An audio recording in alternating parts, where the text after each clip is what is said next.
आप लोग सौभाग्यशाली हैं। आप सभी लोग परम सौभाग्यशाली, क्योंकि आप आत्मा और परमात्मा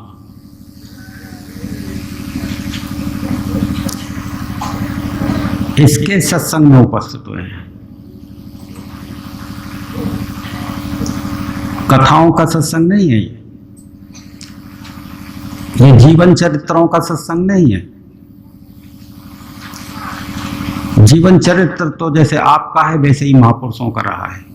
उनकी जीवनियां लिख दी गई किताबों में, उनको आप शास्त्र बना लिए। आपका जीवन भी वैसे ही गुजर रहा है, उनका जीवन भी ऐसे ही गुजरा है।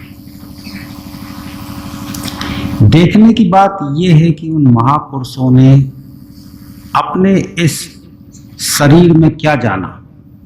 जो शरीर तुम्हारे पास है वही उनके पास था, चाहे वो शंकर जी हैं, चाहे कोई राम है, चाहे कोई कृष्ण है, चाहे कोई ब्रह्मा है। उनके शरीर हैं जब भी तो वो चित्र में है। वो देवी देवता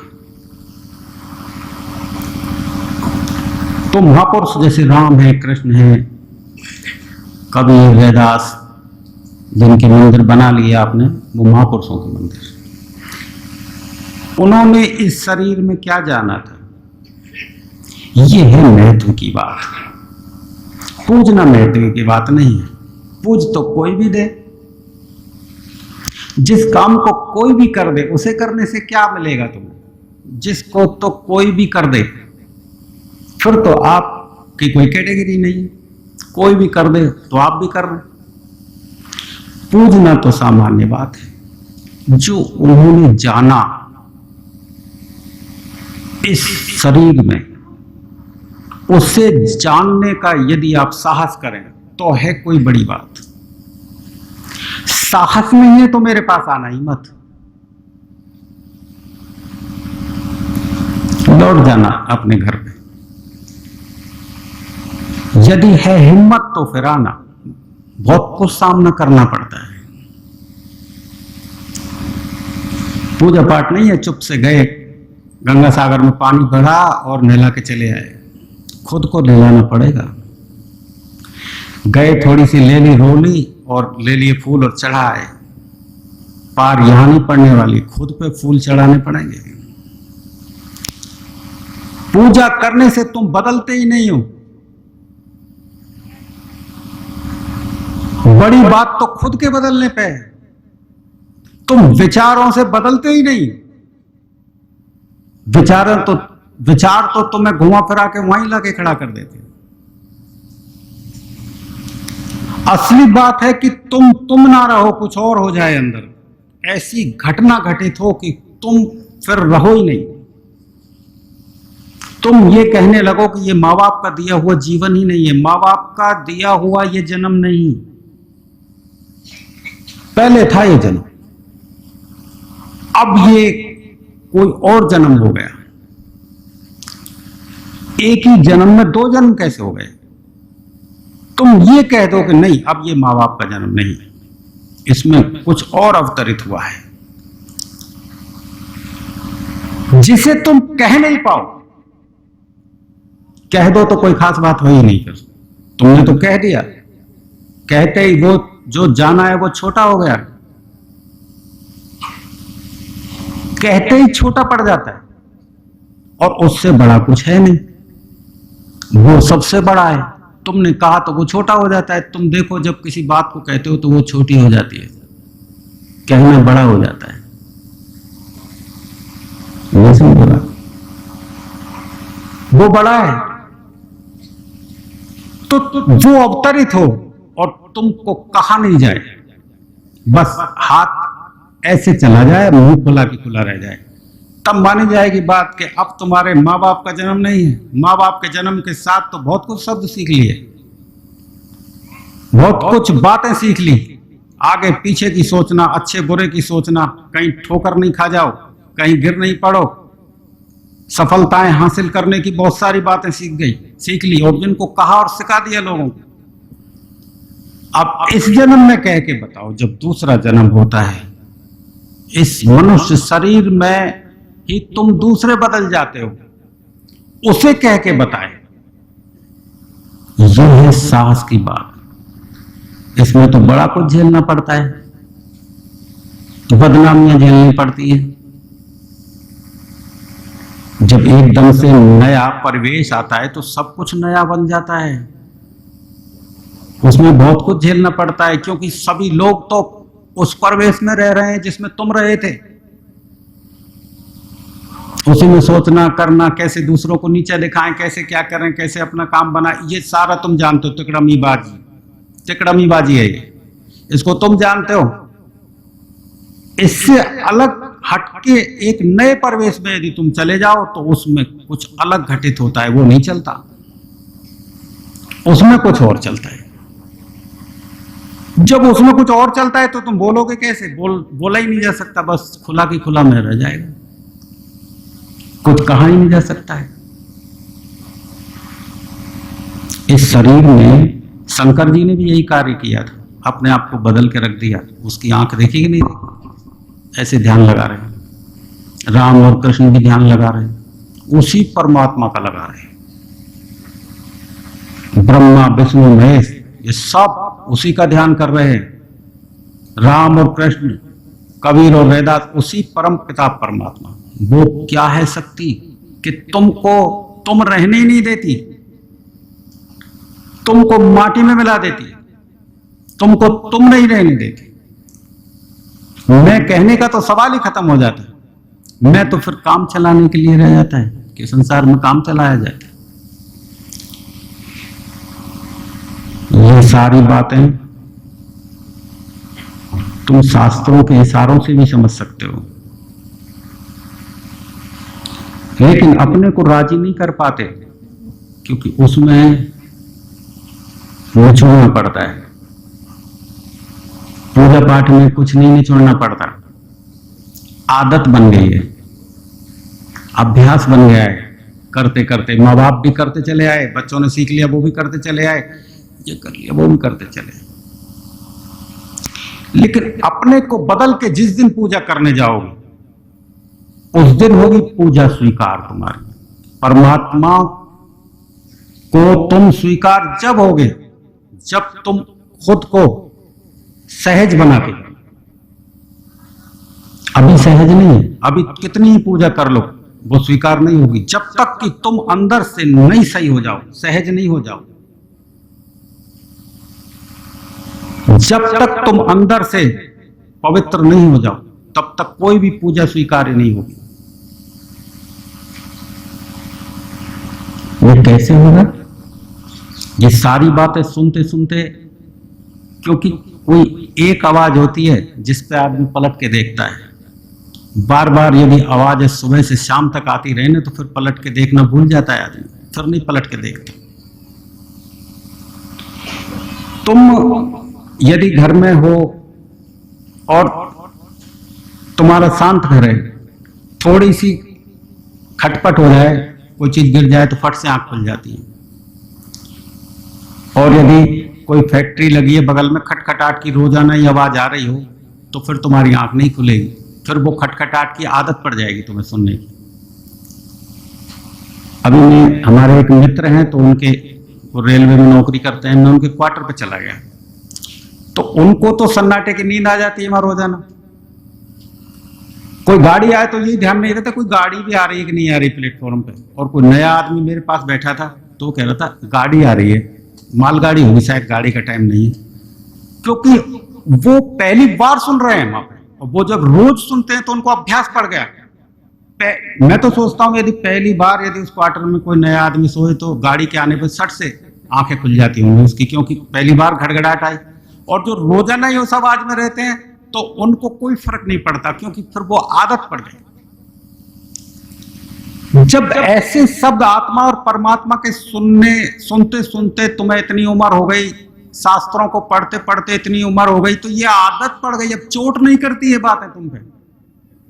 नींद नहीं खोलती, गहरी नींद सोए हो अपने आराम से। अब ये कितनी तुम्हें शास्त्रों की बात सुना दें, कितनी तुम्हें भगवान की बात सुना दें, आत्मा की बात सुना दें, परमात्मा, कोई फर्क नहीं पड़ता, आदत बन गई। एक है थपकी जो ही उठा सकती है, यदि बार बार कर दी जाए ना वही थपकी, तो वो सुला देती है। एक थपकी करो तो बस जगा देती है, और बार बार उसी को कर दोगे तो वो सुलाने का कार्य भी करती है। थपकी सुला भी देती है और जगा भी देती है। अब ये बात है तुम्हें सुलाने का काम करने लग गई। धर्म की चर्चाएं सुलाने का काम कर रही, क्योंकि और कोई चीज आदमी जाने या ना जाने, पर धर्म के मामले में तो वो पारंगति मिलेगा। चर्चा करके देख लो किसी से, और चाहे किसी बात में नहीं मिले, लेकिन धर्म में तो इतनी तुमको जीतने ही नहीं देगा, इतनी ज्ञान की बात करेगा, सभी ज्ञानी हो गए। अब वो अभ्यास बन गया, सुनने का, सुनाने का अभ्यास बन गया। अब किसी महात्मा की वाणी चोट करे तो करे कैसे? जगह तो फुल हो गई। अरे जब फुल हो जाती है ना कोई चीज, तो आवाज सुनाई नहीं देती, उसे खाली करते हैं तो ढोलक की आती है आवाज, फिर टनाटन आती है आवाज। ज्ञान से तो भर गए आपको, फिर यह आत्मा की आवाज, परमात्मा की आवाज क्या फर्क डालने वाली है? अभी तुम्हें अंदर की आवाज सुनाई देगी ही नहीं, जब तक कि तुम्हें बाहर की आवाज सुनाई दे रही। एक महात्मा के पास एक व्यक्ति ध्यान करने के लिए आया कि मैं ध्यान करना चाह रहा हूं। बोले कि कोई बात नहीं, मैं तो अभी बैठा रहता हूं ध्यान पर। ध्यान पर बैठाया, थोड़ी देर बाद उसे उठाया तो बोला क्या सुनाई दिया? कि बाहर जो कुत्ते भूख रहे थे और लोग आवाजें कर रहे थे वो सुनाई दिया कि अब कल आना, तुम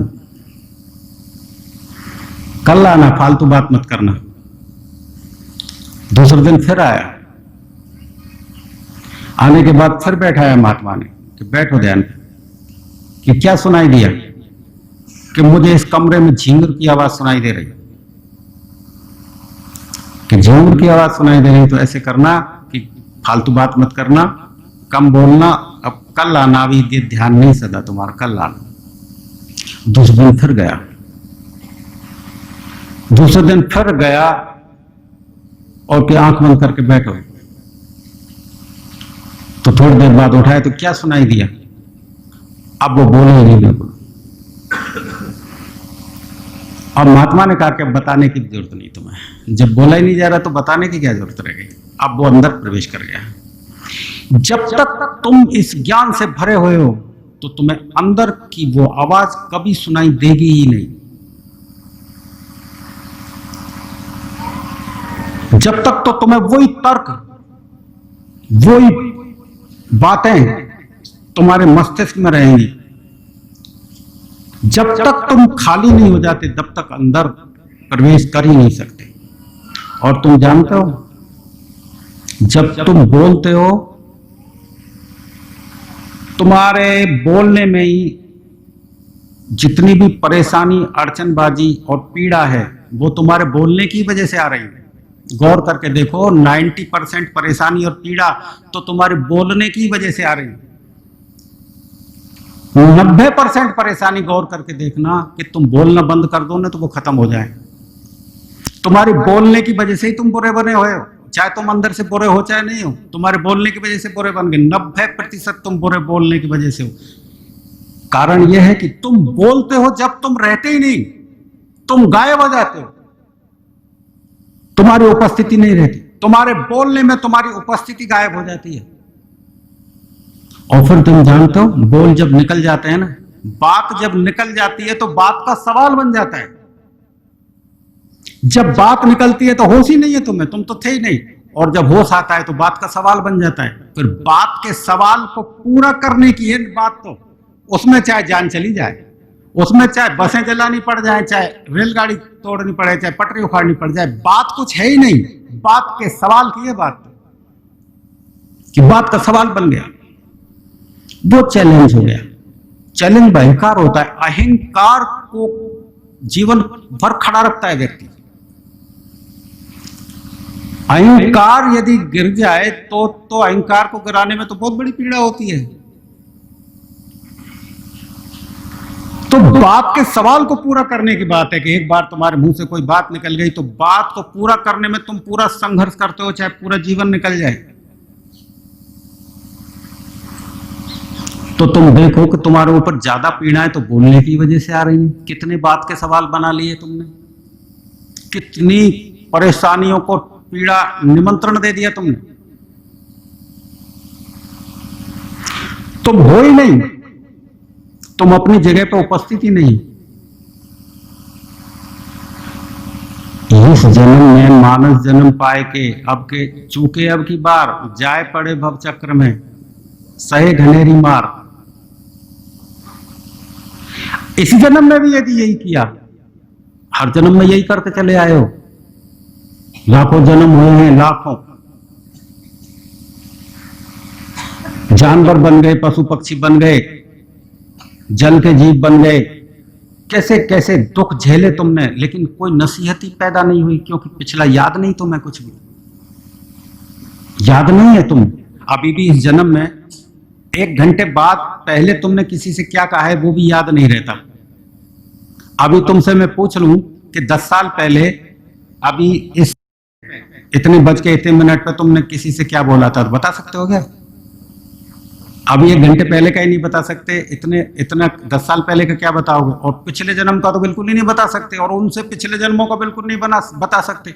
बाकी ये सत्य है कि तुम कितने जीवनों में चक्कर लगाते चले आए हो, जानवर की योनि में रहे, पशु पक्षी जो भी थे, कितनी योनियां तुम देखते हो, ये सब भोग योनियां, इनमें तुम रहे कर्म अनुसार। अब ये पीड़ा तुम्हें याद नहीं है, बस इतनी सी बात है। लेकिन ये पक्का मान लेना, यदि सही सलामत स्थिति पैदा इस जन्म में नहीं करी तुमने, तो अगले जन्मों में इन योनियों में जाना पक्का तय है। ये मेरे कहने की बात नहीं है, तुम शास्त्रों के ज्ञानी हो, तुम पढ़ सकते हो, तुम जान सकते हो कि आदमी तो मरता ही नहीं, उसकी आत्मा कर्म अनुसार दूसरी योनियों में चली जाती है। ये मेरे कहने की बात थोड़ी है, ये तो तुम भी जानते हो। तो फिर जब ये जन्म मिला है, मानस जन्म पाए के चूके अब की बार, क्या चूके? ये चूके जो मैं बता रहा हूं तुमको, ये चूके कि तुम अनर्गल कुछ तक कुछ करते चले जा रहे हो, अच्छा समझ के कुछ करते चले जा रहे हो। तुम अच्छा समझ के ही तो कर रहे हो, पूजा पाठ भी अच्छा समझ के कर रहे हो, ग्रंथों को भी अच्छा समझ के कर रहे हो, दूसरों की सेवा भी अच्छा समझ के कर रहे हो, किसी अंधे को सड़क पार करा रहे हो तो अच्छा ही समझ, किसी भंडारा कर रहे हो तो अच्छी बात है, अच्छा ही समझ के तो कर रहे हो, तुम ही तो अच्छा समझ के कर रहे हो। लेकिन क्या तुमने ये सोचा कि मुझको खुद को बदलना सबसे अच्छा कार्य है, वो भी कर लेना चाहिए इस जन्म में? तुम कभी अकेले में ये नहीं सोचते, कभी अकेले में कि हम आखिरकार आए क्यों इस धरती पे? क्या खाने कमाने, बच्चों की सेवा करने? एक दिन इनकी शादी ब्याह करके बस 60 साल हुए, 60 साल रिटायरमेंट, छुट्टी, फिर क्या है, खाट घोड़ो, नहीं घोड़ो तो भी बच्चे अपने आप घोड़वा देंगे, वो तो इतनी परेशानी पैदा कर देंगे। कोई बच्चे हैं क्या जो माँ बाप को सुख दे रहे हैं? क्योंकि वो कुछ कोई नहीं देता, वो मजबूरी में तुम उनकी प्रशंसा कर करके अपने पक्ष में करते हो कि किसी तरह बैठ जाए हमारे पक्ष में, खुश बना लेते हो उनको। बाकी तुम एक बात देखो, 60 साल तक की उम्र है आदमी की, इसके बाद तुम 70 में जियोगे, 80 में जियोगे, 90 में, कितना ही जियो, बाकी मानी 60 साल की उम्र जाएगी, उसमें तो बीमारियां ही लगती हैं। अब बीमारी की उम्र को क्या गिनना, पीड़ाओं की उम्र को क्या गिनना? तो कभी तुम अकेले ये नहीं सोचते कि क्या इसीलिए आए हम, यही काम करने के लिए आए, यही काम करने के लिए आए? फिर बहुत सारे लोग तो गलत आदतों में चले जाते हैं, गलत आदतों में ऐसे चले जाते हैं, व्यसनों में चले जाते हैं, और वो ऐसी आदत बन गई अब छोड़ भी नहीं सकते उनको, वो तो जीते जी मरे समान समझो, और वो तो यहाँ के लायक भी नहीं रहे। मतलब कुछ कर सकते थे लेकिन करना ही नहीं चाहते थे, कर्म पता नहीं लगा था जब तक कोई बात नहीं, लेकिन जब पता लग गया तो फिर देर किस बात की।